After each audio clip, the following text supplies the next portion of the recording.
The vagus nerve is one of your 12 cranial nerves, and it's part of your autonomic nervous system.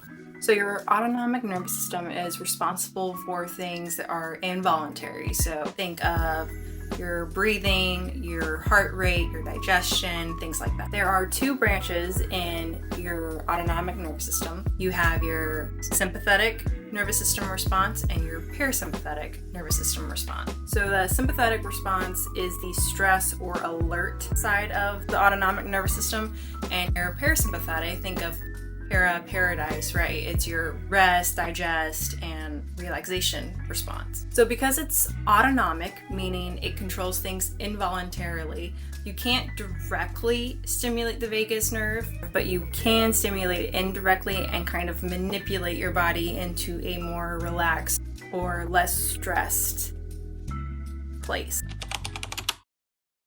Sounds woo-woo, I know, but one of the ways you can do this is through controlling your breath. I'm going to share one diaphragmatic breathwork exercise with you. There's a bunch out there on the internet. It can be really confusing. I've seen people do things that stimulate the opposite response that they're going for. So doing like stressful, alert type breathing for bedtime, like before you go to bed. And I've seen people do deep relaxation breath work in the morning when they're trying to wake up and get their body moving.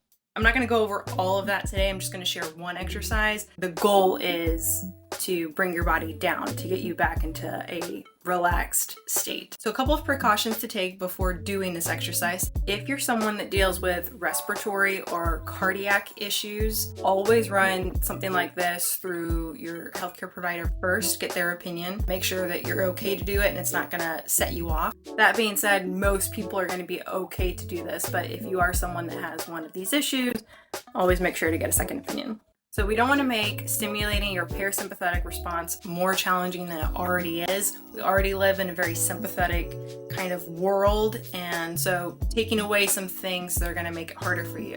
We don't want to do short, shallow, quick breaths, right? We want to kind of do the opposite of that. So if you find yourself taking, or maybe you're unable to take those deeper, longer breaths, do it for either less amount of time or less reps, and we'll get into that later. So the main goal with doing diaphragmatic breath work to stimulate your parasympathetic nervous system response, the goal is to double your exhale. So when you inhale, your diaphragm actually contracts, pulls your lungs down, it inflates with air, and when you breathe out, it relaxes. And because of the nervous system relation to breathing, we want to make sure that we double the exhale so that we send a calming, slowing the heart rate kind of response to the body. So with all that in mind, let's jump into the exercises. So to start, we're going to inhale for 4 counts. We're going to hold for 4. We're going to exhale for 8. And then we're going to hold for 4. And we're going to repeat that over and over and over. If that's too large of a number for you, half it. So maybe you inhale for 2, you hold for 2, you exhale for 4, and you hold for 2. When you're doing this, if you're feeling a lot of tension through your neck, you might be inhaling using your muscles instead of expanding through your rib cage or your stomach. So try to bring attention to where your upper belly is. That's where your diaphragm's going to be.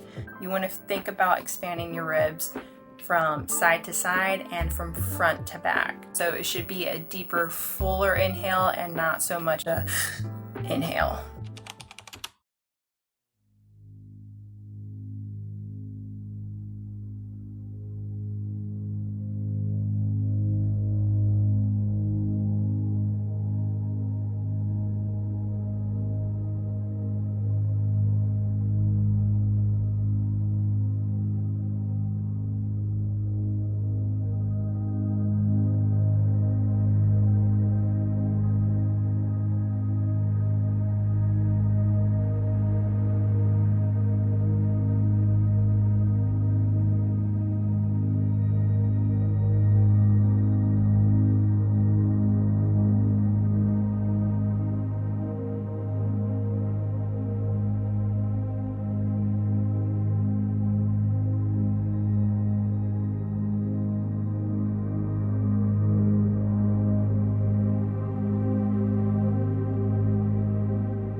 So now you know one exercise that can help stimulate relaxation or your rest and digest response. So you can come back to this as often as you need to. You can do it during the work day, you can do it at night before you go to bed.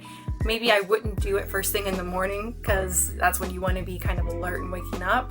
But if you wake up and you need to do it in the morning, you have that as an option too. I think breathing is one of those simple but underrated things that we can do. We get caught up a lot in our day-to-day activities and kind of forget that we're a living creature that needs some time to shut our brain off and get back into our body. So hopefully this did the trick for you. This is a resource that you can continue to use.